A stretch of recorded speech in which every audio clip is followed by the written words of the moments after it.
हजुरहरूले देख्दै हुनुहुन्छ नि यो साथीहरू, यो चाहिँ हो सिल्टिमुर। आमामामा हेर्नुहोस् त, यो सिल्टिमुर हो। सिल्टिमुर भनेको एउटा यस्तो किसिमको औषधि हो जुन औषधिले ग्यास्ट्रिक, वायु, गोला सबै कुराको रोगको समाधान गर्छ।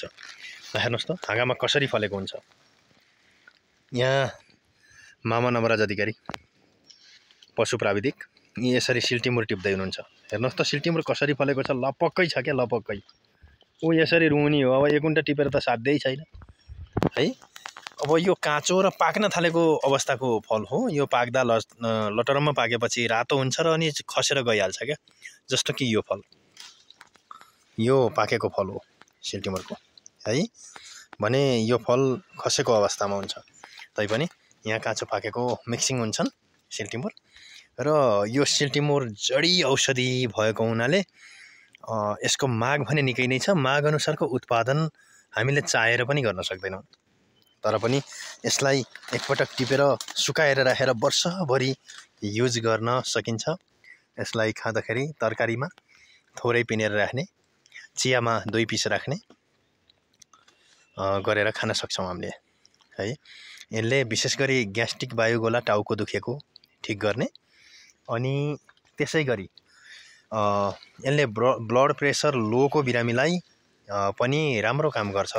सरी, हाईको बिरामीलाई राम्रो काम गर्छ, लो गराउन मद्दत गर्छ। भने लो भएको बिरामीले भने अलिक कम युज गर्नुपर्छ है। प्रेसर लो भएको बिरामीले यसलाई धेरै खानु हुँदैन है, किनभने यो लोको कारण त हो। हेर्नुहोस् त यस्तो खालको हुन्छ यो चन्दन, यस्तो खालको हुन्छ यो चन्दन।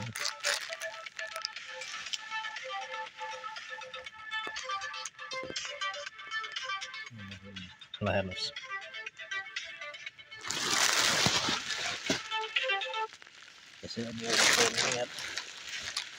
खार होसरी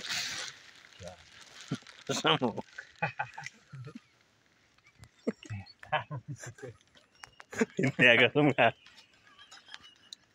बोल्दिन भनिनु।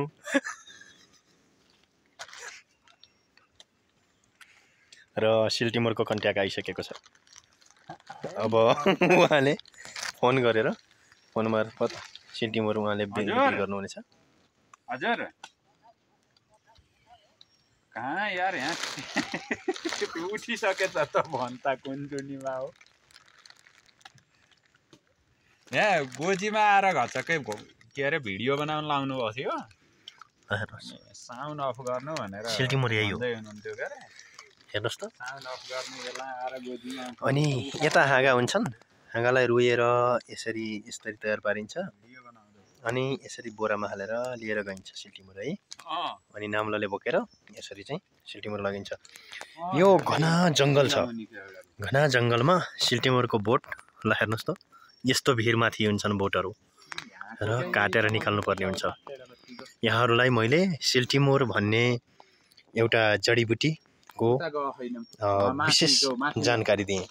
यसका दाना साना साइजका हुन्छन् है, यी झन्डै 50 mm को साइजका हुन्छन्। यही मेब्रो वडारमनतिरका बुटामा है, र एकदम खाँदा तिखर खालको हुन्छन्। साथीहरू यहाँहरूलाई धेरै धेरै धन्यवाद छ यो हेरेर साथ सपोर्ट सहयोग गर्नुभएकोमा। अझै हेर्नुहोस् त सिल्टिमुर। अब 1 घन्टा लाग्छ भन्छन् अझै बाबुराम भान्जा।